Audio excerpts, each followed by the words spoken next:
Ayo, it's wise, intelligent, the poor righteous teacher himself, founder of the algorithm where we keep the culture on code.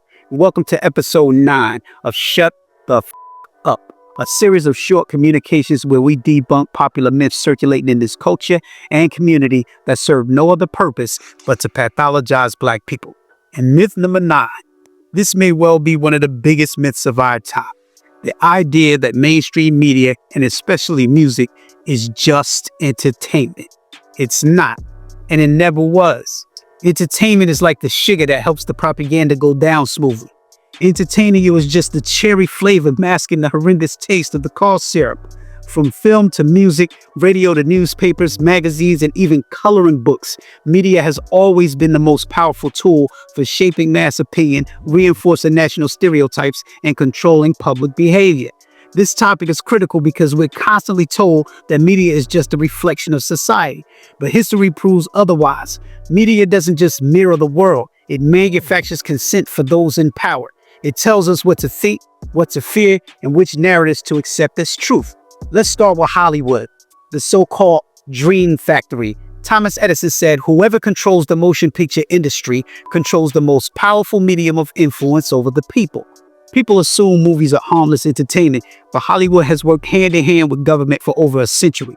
The Pentagon, the CIA, and even major political institutions have directly influenced the scripts of some of the biggest films. Think about all those military blockbusters. Top Gun, Zero Dark 30, American Sniper. These aren't just movies, they're recruitment ads. The military literally grants access to equipment and locations only if the script presents them in a favorable light. Just look at all the magical Negro movies. This is the name I've given films wherein Black people have a form of power but can't ever seem to use it to liberate or save themselves, only others. Take Marvel's Black Panther, for example. Wakanda was like a gated community of petite bourgeois Black people with high credit scores sitting on a resource that could not only liberate Africa, but the entire planet from exploitation and abuse, but refused to do so. Remember when their beloved Elder Nuri was killed? They didn't use a single vibranium flower to save his life, but used every available resource to save the white CIA director's life expeditiously, while killing the Black child's father and leaving the child on the basketball court alone with no family, and he was a blood relative. Lupita's character, she was excommunicated from Wakanda because she wanted to stop human trafficking in Africa, the continent on which Wakanda was situated. But that's not it. The Green Mile, John Coffey, magical Negro propaganda.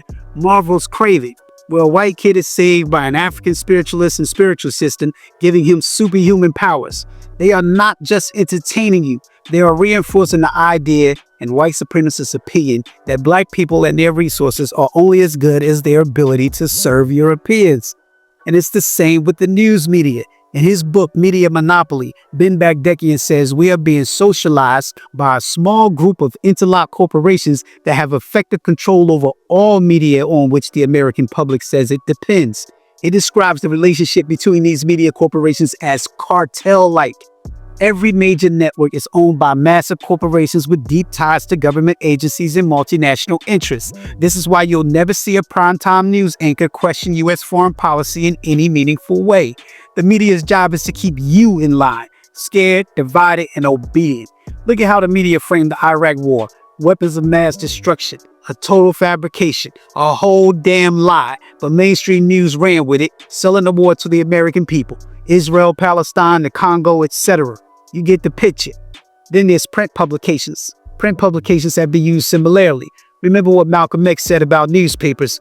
The coloring books the FBI created that featured Black children killing white police officers and circulated them in white communities across the United States, saying the Black Panther Party created the coloring books, manipulating white America to justify violent aggression towards Black communities by the state. And then we have music. People love to say, it's just a song. It's just entertainment. These people need to shut the up. Music is being used to push propaganda, political and social narratives for decades. For example, In the 1940s, the U.S. military set up an entire record company called V-Disc Records and paid artists to record songs that will boost the morale of Americans and songs to demoralize, demonize, and dehumanize Germans. They also established the Armed Forces Radio Service. The OSS Morale Operations Branch utilized radio to transmit its associated black radio propaganda. In the 1960s, 70s, and 80s, revolutionary artists like Bob Marley, Nina Simone, and Public Enemy were under surveillance because their music threatened the status quo.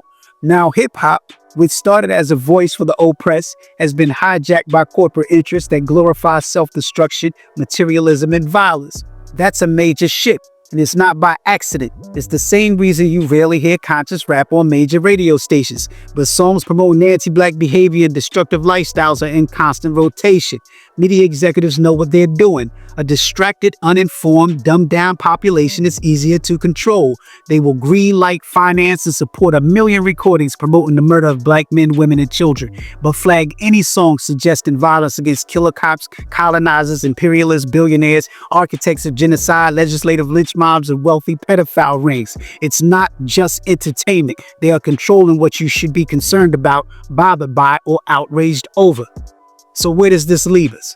If media isn't just entertainment, but a tool of propaganda, opinion manipulation, and social control, what can people do about it? Especially when sociologists believe, to paraphrase Edward Bernays, no matter how sophisticated, how cynical the public may become about propaganda, the public must respond to the basic appeals of it, because the public will always need food, crave amusement, long for beauty, seek acceptance, respond to celebrity and leadership.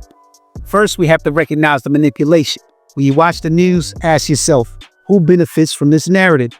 When you watch a movie, think, what's the underlying message? When you're streaming popular music, ask the same questions, as well as who's financing it. And most importantly, diversify your sources. Independent media, investigative journalists, independent artists, and global perspectives will give you a fuller picture. Because once you see the strings, you can't unsee them. The bottom line, if you're consuming mainstream media uncritically, you're not being entertained, you're being programmed. The only way to break free is to question everything. Otherwise, shut the up for all of us. That's it for this episode. If you found value in the conversation, share this with someone who still thinks the media is just entertainment. Like, share, subscribe to the channel, download the Algorithm app at Google Play and Apple Store. Peace.